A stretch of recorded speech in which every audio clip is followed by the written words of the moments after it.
I tried to record this, but something happened to the sound, so here it goes again. I don't know, something or someone deleted it. My first experience with extraterrestrials was when I was at the age of 5. Something woke me up in the middle of the night. I woke up to a light in the window. I walked to the window.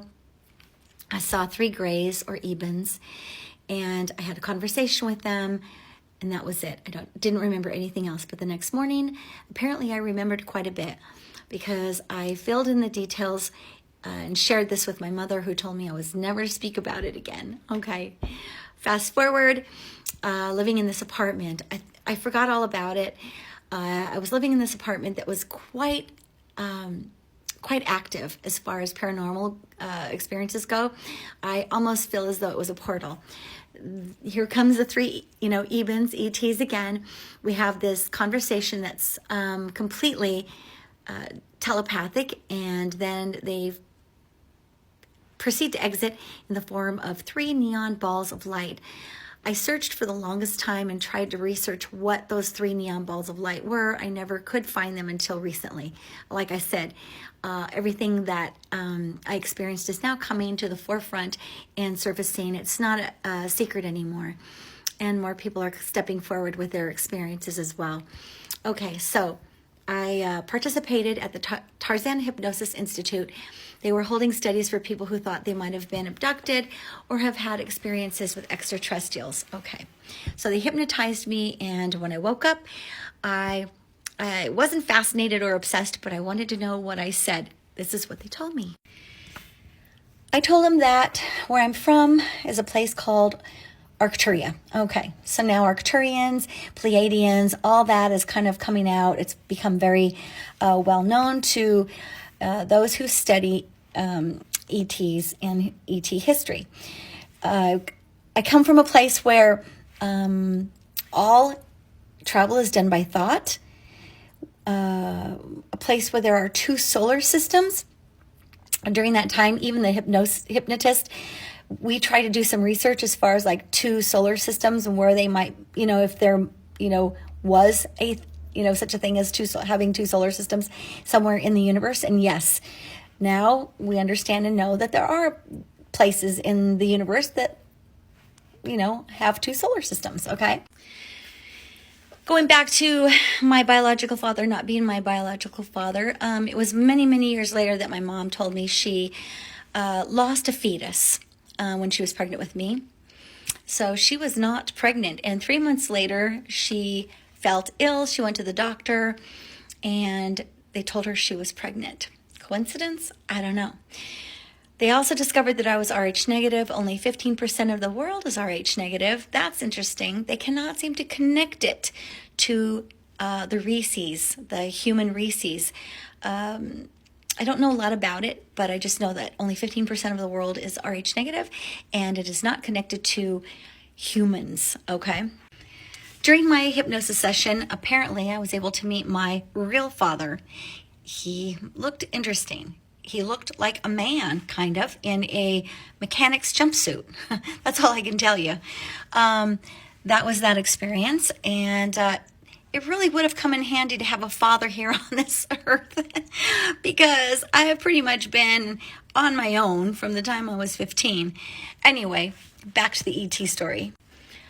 I certainly can't travel by thought. I am definitely having a human experience, although I have many gifts, like a lot of us do. I have been able to see spirits in 3 dimension. Since I could remember, I would wake up and see them standing around my bed. They could see me, I could see them. They knew I could see them. I also know when things are going to happen. Unfortunately, I also get other information that I don't really want. But I guess I'm given information so that I can send energy, light, and love, which is how we pray for people. The other information that came out was quite interesting. I have always struggled and had a very difficult time on this planet. It is probably the most beautiful planet I've ever been on, so I said, but it is my least favorite planet as far as the system is concerned, because this planet is based on greed, the haves and the have-nots, even though we have enough resources to care for everyone in the world. We have warlords that hide as governors and presidents and boundaries that don't really exist, except we decided that they did. But I'm going to tell you, when you die, you leave everything behind, including this planet. Yeah, there is no such thing as boundaries. I also shared with them that the planet I come from, everyone on that planet, the reason I've had such a hard time on this planet is because I'm from a planet where we love each other, where we're supported, where we give, where we understand, where it's just a lot of love and support. So I don't understand extreme violence. I don't understand extreme anger. I don't understand any of those things. Have I experienced some of them? Of course I have. I'm having a human experience. But it's not natural to me, and I have not often experienced anything within myself that makes me feel like I have any strong hatred towards anyone or anything. Just isn't natural to me to hate anyone or anything. Not everyone is going to understand this message. Not everyone is going to understand what I'm saying, but there are going to be quite a few who do understand what I'm saying. This planet, I don't understand its rules and regulations and the system that's placed here. But what I do understand is my reason for being here. ETs don't always look like grays or ebens or reptilians. I once woke with two large, gigantic men in robes sitting before me, one on each side of my bed. I sat up and I spoke to them at great lengths for a very long period of time. What did we talk about? Apparently, we spoke about the challenges and the pain and the discouragement and the things that I was going to come up against, and that I was ready, that I asked for it, and that I have everything that I need as far as being prepared to face everything that I have faced and that I'm going to face for the rest of my life. I disagree with that. It was kind of like they said, "You got this, go get him, Tiger." And I'm like, "No, I don't got this. I don't have this. I don't have this. I need help. Don't leave me here. Don't leave me here." But they did. So I teach and I give and I love and I do what it is I need to do while I'm here. And then when I'm done, I'll be done. Anyway, does any of that even matter? Whether I am Arcturian, alien, human, whatever? Probably not. The only thing that really matters is, did I love and what did I learn? But mostly, did I help? Did I give? Was I able to receive? Was I able to learn how to be in this human body, being a spirit, having a human experience, which we all are? I do believe that we all come from somewhere. I don't think that all of us are aware or understand exactly what we're supposed to do while we're on this planet.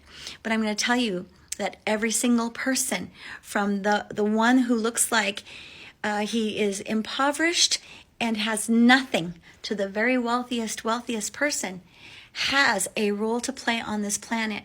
And each one is as great as the other. That's right. Each one is as powerful and great and wonderful as the other. We have to learn to see with eyes of love. It's important that we learn to see with eyes of love. When you look at someone who's dirty or hungry or filthy or homeless, don't see the outside. That is not who they are. Look at their spirit. We all have the same color spirit. That same color spirit is love. You need to start seeing with eyes of love. Please start seeing with eyes of love. It's the only way. It's the only way. Peace.